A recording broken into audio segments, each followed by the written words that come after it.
5. Is there too much secrecy within Denver public schools? The former executive director of Denver Public Schools Communications speaking out, sharing exactly why he's concerned about transparency within the school district. Fox 31's Nicole Fierro getting specifics on what parents need to know about his allegations. For almost 9 years, Will Jones was a high-ranking part of the team in charge of notifying the public about what is going on here at DPS. Now he says he's a concerned grandparent in the district with insight that all parents should know about.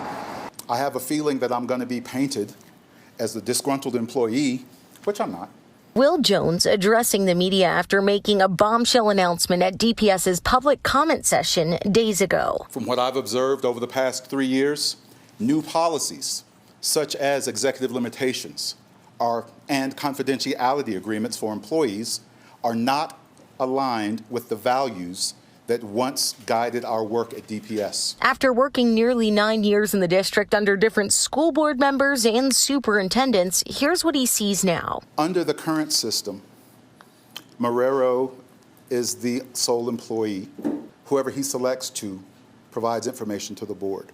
The rest of us are not supposed to talk to the board unless it's about something, I think, like life-threatening.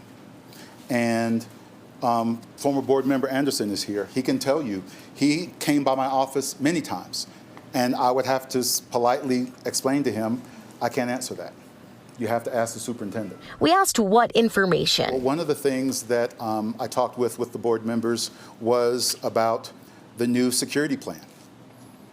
I asked them if they knew how that was created.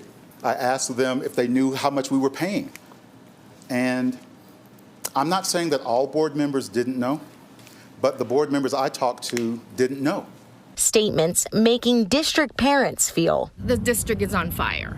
The board needs to do something. Executive limitations, reverse that and start to hold the superintendent accountable. DPS did send us back a statement this afternoon. It goes into explicit detail about the governing policy the board's run by. We have that all listed on our website, but it does end with this. It says the board provides feedback if they don't agree with the path, and the board and superintendent will come to an agreement on the direction to accomplish the goal.